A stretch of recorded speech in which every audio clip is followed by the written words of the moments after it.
People like you don't belong here. That's what she told me, Melanie Cross, president of the HOA, as if spitting me out like some piece of gum stuck under her shoe, while she stood there trying to push me off the $15 million ranch I had built with my own 2 hands. Yeah, from a stretch of land everybody else swore was cursed, poisoned, worthless. And now here I was, in a conference room so sterile it smelled like bleach, fluorescent lights humming above, lawyers lined up like vultures, and I felt less like a neighbor and more like some defendant waiting for sentencing. Out that window, though, all I could see was what I'd made. Fields rolling out like a green ocean, the payoff of a gamble no sane man would have touched. And if you really want to know why they wanted me gone, well, you have to go back to the very beginning. The day I set foot on ground everyone else called the dead zone of Colorado. I'll never forget it. Boots crunching on brittle grass that clawed up to my knees, air heavy with the sour tang of chemicals and rust, and me standing there, 42 years old, burned-out ex-tech guy from Silicon Valley who'd lost his wife, Emily, to cancer, lost himself chasing unicorn startups that left me with nothing but debt and a hollow chest. The broker pitched the land at 20 cents a square foot, should have screamed scam, but grief dulls the alarms in your head, and truth is, that land's emptiness mirrored me so perfectly it felt like a sign. That's why I said yes. 5 minutes in, this old-timer limps up, Tom Bradley, looked like he carried his years on his hands and his grief in his eyes. "Son, you sure about this?" he asked, voice flat, eyes darting at the earth like it might open up. This was Apex Mining's copper site. Left it for dead, poisoned every inch. Nothing grows here. Ever. His words hit heavy, like he'd already buried his own dreams in that soil. That night, I went digging, and sure enough, he was right. Lawsuits, sealed settlements. Apex had destroyed the land, then buried the evidence under money and red tape. Most people would have run. But for the first time since losing Emily, I felt this flicker. Hope. She used to tell me, build something that'll outlast you. And standing on that wasteland, I finally understood. So I taught myself remediation, fungi, microbes, night after night reading research papers until my eyes burned. Days I walked the land until my boots tore through at the seams. 3 days later, sleek BMW rolls up.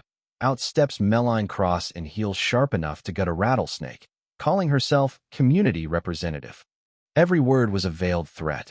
"Develop carefully," she said, eyes lingering on the lake like it was already hers. Drove off slow, making sure I caught her license plate. Tom was watching from his fence and muttered once she left, "She cost me my home." Be careful. Yeah, that happened. 6 months in, my innocent-looking shed was hiding a biotech lab. Compost heaps, fungi cultures, IoT sensors disguised as rocks, all of it. Slowly, the land started fighting back. Grass broke through gray soil. Dr. Michael Thompson, professor from CSU, dropped by, dug his hands in my dirt, and said, "Never seen recovery this fast." Beneath him, my underground hydroponics were cranking out 2 tons of produce a month, slipping quietly into kitchens of chefs who thought they'd stumbled on treasure. Then Brett Williams called, blockchain food traceability startup guy. Tried my tomatoes, said, "Scale this and you'll change everything." And digging deeper into Apex's archives, I found the kicker. They'd already solved the soil problem decades ago, but shelved it because cleanup cost too much. Let that sink in. They chose poison over people. Soon after, Melanie showed back up, this time with 2 inspectors built like linebackers. Register or shut down in 30 days. That same week, I found a tracker glued under my truck. The game was on. I brought in bees, 15 hives, both for pollination and as an early warning system. Those bees gave me gold, honey that won state fairs, landed me in the news. Suddenly, the HOA couldn't move in the dark. During a windbreak project, I struck water. Ancient mineral water, rare, valuable. That's when I knew why she cared so much. She staged a hearing, painting me as an eco-criminal. But then Maria, Tom's daughter, environmental lawyer with steel in her spine, stepped into my kitchen and said, "You're not alone." From that day, the war began. One moonless night, I found my hive smashed, bees raging like a storm. Security cameras caught Rick Molina, HOA maintenance man, hammer in hand. The footage went viral. Sympathy swung overnight. Maria filed charges. Detective Ray Harrison, Tom's old buddy, took the case personally. And then the deeper rot came out. Melline had known about the water, orchestrated the land sales, expected me to fail so she could scoop it up cheap. Tom told me how she broke him. Fines until he cracked, bulldozed his wife's rose garden the morning after he sold. You want to talk about cruel? That's cruelty. Her scheme wasn't just about me. It was a full empire plan. Resort, spa, bottled water worth hundreds of millions. Brett's tech found the pattern. Farmers who said no to her mysteriously failed. Detective Ray uncovered sabotage, contaminated wells, ruined crops, threats. Then she hit me with a $2 million lawsuit. Environmental violations, unlicensed farming, the works. So we fought back with daylight. Brett's app blew up, neighbors mapping contamination. Jessica Harper, investigative journalist, traced the whole scheme.